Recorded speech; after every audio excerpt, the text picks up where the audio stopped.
Hello everyone and welcome to my channel. My name is Kalika and today we're doing r/SupernovaRevenge. It's been a while. So with these crazier subreddits, I am of course going to issue a disclaimer that these stories involve heavy subjects such as sexual assault and even death. So if those stories make you uncomfortable, please click off the video now.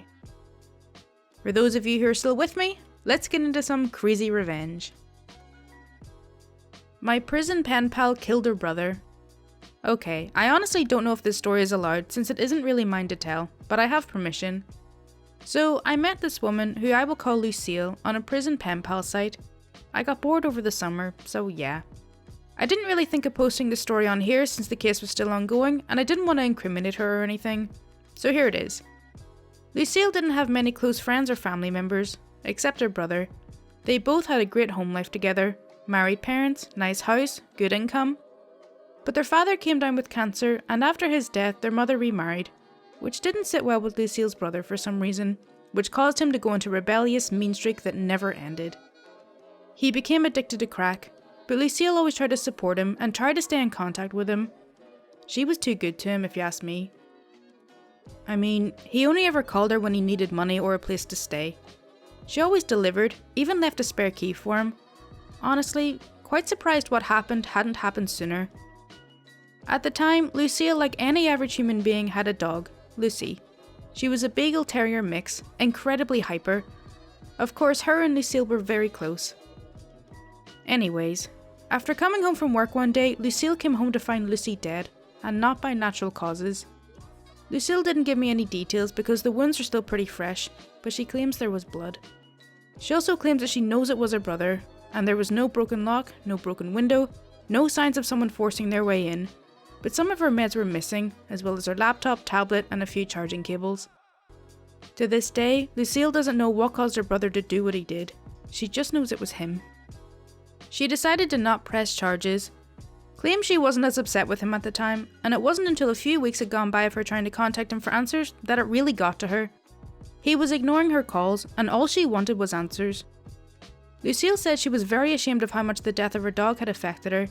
She said she became very impulsive. She started drinking, going to bars a lot, slept around. I guess she just wasn't comfortable in the house anymore. Then she bought a gun, which she claims to be her biggest regret. After about a month, she got a call from him. Something about wanting to talk or needing a place to stay. Lucille was drunk during the phone call and doesn't remember much of it. She doesn't know what the hell was wrong with her brother, and quite frankly, I don't know what made him think coming back would be friggin' okay.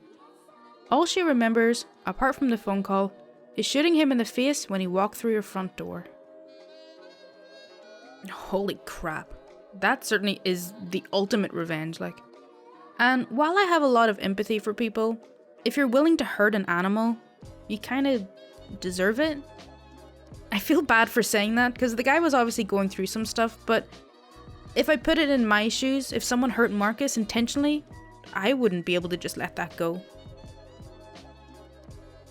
Girls get revenge on a rapist, his cop friends and family. This story may or may not have happened the way I tell it, as I wasn't involved in it, but I got the story from several people who were involved. I had to guess some gaps in the timeline, so it may seem a bit unreal. I couldn't believe it myself at first, but a few good friends told me they were involved. So I guess readers should decide for themselves. I went to college in the late 1990s, and this story was some urban legend in campus. I thought so myself until I met a few frat girls older than me who swore it really happened. Okay, after this long intro, here's the story. In the early 1990s, this little college wasn't the best. Not at all. Some girls had to pay their tuition and living by working as dancers, or as you might say, the adult entertainment industry. There was a guy who would always forget where to stop, harass the girls, touch where he shouldn't, you know the type. There are too many of these guys. Usually the bouncer would kick him out and everyone but the girls would forget about it. But the girls remembered and hated working when he came in. That could have been the whole story, until one day this guy was too drunk and too stupid. He got himself kicked out again and thought he would get what he wanted anyway. He waited in the parking lot until the girls would finish their shift to get the girl he wanted and jump her. Luckily, the bouncer noticed him and told the girls to get out from the back door, and he called the police. The police patrol car came in. The cop said he would talk to the guy, but wouldn't do anything because nothing has happened yet. The girls were upset and started talking about that. They found out the guy was kicked from every club in town, even the cheapest, crappiest holes where he paid the girls with drugs. Which led to another discovery. This guy was a drug dealer on the street, a real lowlife. The girls decided to protect themselves and asked another student to teach them some self-defense moves. This student, we'll call her Susie, was ex-military, as far as everybody knew. Not because she talked about it, she didn't, but because some students were working in a management building and they found she was on a full scholarship from some government agency, and the government doesn't just go and pay to anybody, so it figured she did something to earn it. Susie was about 25 at the time, but only started first year. While everyone in that year were 18 to 21, she was doing something else for that many years. Anyway, Susie agreed to teach them, and the lessons started. In the third lesson, one of the girls came in with a black eye and told everyone the lessons helped her, as the guy actually jumped her last night and she managed to escape him. She tried to complain to the police, but had the feeling they wouldn't do anything. That was how Susie heard the whole story and decided to put an end to it too. She started to investigate and found that the guy was indeed a drug dealer, found his spot. He was fighting his competitors by snitching on them to the police detective, so he had some protection from the police. She then investigated further on the police detective, found out he had a 20-year-old son, and his brother-in-law was also a cop, uniformed squad policeman. That son was famous for getting into trouble. He and his buddies would come to a club, get drunk, harass girls, start fights, get the police called on them, and miraculously get out of it with no charges. Now the revenge. Susie asked 3 girls to take a night off to help her. That night, they got dressed up and went to a bar downtown. They drank, but not too much, flirted a lot, made themselves remembered. At 11 PM or so, Susie left them in the bar and had a friend drive her to the drug dealer's spot. He was still there, getting ready to pack and go. She went down from a car some distance from him, walked towards his alley like she's drunk. She entered the alley, ignoring him. He came after her, angry, shouting at her to get out. She acted like she wanted to pee, and he probably thought a pretty woman drunk in his alley, maybe this is his chance. He got close to her, and from her hip she drew a knife and stabbed him right in the neck. He fell like a sack, and while he bled there, she looked at his stash and found it, took half his drugs and a gun. She came over him with a gun and shot him twice in the chest and one to the head, pro-execution style. Then she left the alley back to the car, taking the bloody knife, the gun, and the drugs with her. But wait, that's not the end of the story. A couple of weeks past that, she heard the bully's son had entered a club where a few of her friends were working that night. She got there before he got kicked out and went for his car. She broke in and left the drugs on the front seat and the gun on the back seat. The knife was thrown, still with the bloodstains on, in the trunk. The gun and knife were now fingerprint clean, of course.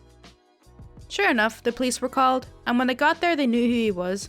It was a family matter now, so they just detained him until his father or uncle would get there. The uncle got there first, in his cruise car, and took him aside to have a talk. They walked to his car, where the cop uncle couldn't have not seen the drugs or the gun.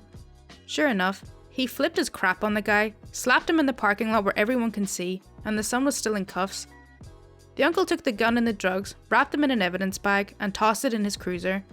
The son was released home, to his very angry dad.